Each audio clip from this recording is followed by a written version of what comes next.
Hi, my name is Atul Kochhar. I'm the chef owner of Benares restaurant and you're very welcome here today. I'm going to show you a very simple dish, a fantastic dish which is a favorite of mine. It's coconut fish curry or meen moili.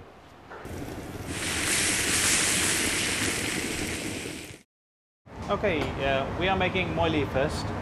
For that I'll be using little vegetable oil. One could use coconut oil, but that can be a little acquired taste. So I prefer to use about 2 tablespoons. You could always take less if you wish to. You want to be healthy like me. So once the oil comes to a temperature which is hot enough for spices to sizzle off and give nice color and extend the flavors out, expel the flavors out basically from the spices, then we can just go on adding the spices one after another. It's a very fresh curry. It's just vibrant flavors. It's just too beautiful. You cannot overcook it because it's easy to spoil this curry. And the best part of this is you taste each and every ingredient in this. There are curry leaf, garlic, ginger, green chili, bit of lime, and onions. Onions just bring body to the sauce. So I'll just throw in 1 piece of spice to check whether it's sizzling or not. If it's too cold, the spice will not be able to lend the flavor out, and if it's too hot, the spice will get burnt too fast, and again the flavors will be burnt flavors. So the oil is pretty much ready now. So to start off, I'll start with garlic.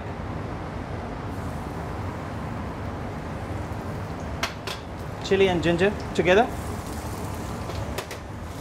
It gives a beautiful rounded flavor in the mouth because ginger and garlic as a paste works very differently, whereas when you put chopped ginger and garlic into oil, it just gives a beautiful nutty flavor out, which works really well in recipes like this.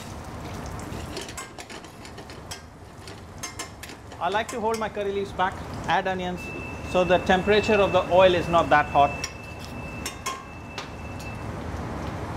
And now as the color start a little golden brown in color, I'll just throw onions in. If you're cooking for 2 people, but half a medium onion is good enough.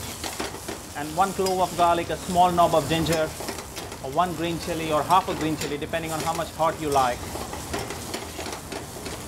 And now is the time I'll add the curry leaves, because if I added curry leaves earlier, the flavors would get lost. Whereas now it'll just give beautiful curry flavor into this.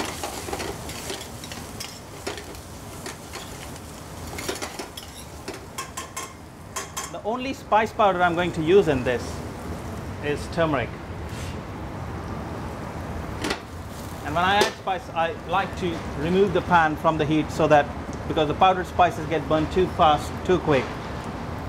Just about 1/4 of teaspoon I've added, which is more than enough. Mix it well. And coconut milk. Now, the story of coconut milk. Everybody loves coconut milk in Great Britain, in UK I would say. But try making coconut milk out of fresh coconut. All the purist chefs would tell you that make your own. Yeah, but you'll be buying a truckload of coconuts. Whereas if you use the tin one, it's not great, it's not ideal. But that's the best thing you can get here to get the best results. So lovely, beautiful yellow color comes out. And I just need to put some salt. I'll save my lime, which I want to add it just in the last minute. Okay, once it's simmering, I'll just remove it to hot plate and let it simmer slowly. Get my non-stick pan on. Just about a tablespoon of vegetable oil in there. So before I get fish into it, I want to make this really hot. So as soon as fish touches the oil, it starts frying, the skin becomes really crisp and curls up. Yeah. Okay. Now, using farm sea bass, it's not wild sea bass. It's perfect for this type of recipe. I've asked my fishmonger to remove the scales, got it filleted, and you cut the belly part and pin bone it. So the bones are removed. There are no tiny bones in there. This fish doesn't have too many tiny bones anyway, but the central bone is removed, so it's perfect now. That's it, perfect. Off it goes.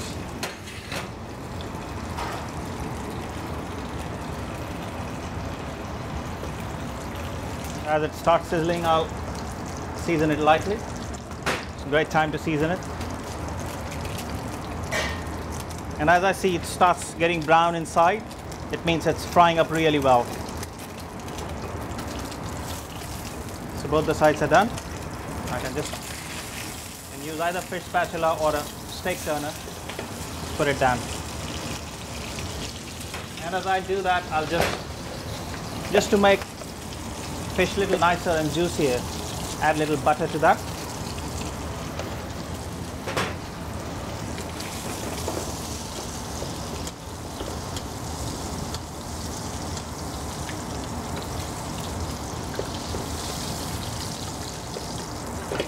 So it's beautifully done now. I'll just remove it.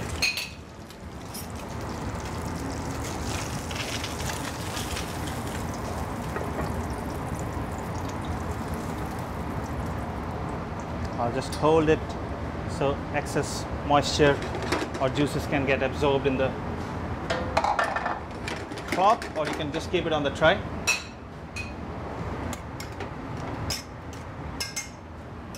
And I'm ready to plate now. Just a nice chunk of onions, just to give bed to the sauce for the fish.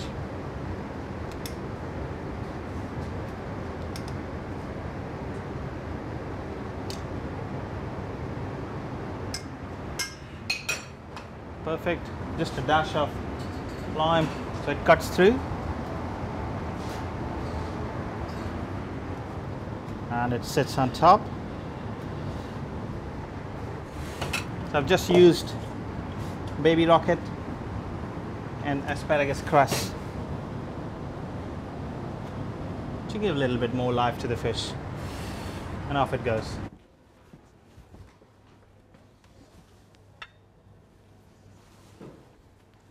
So that's pan-fried sea bass with coconut and lime sauce.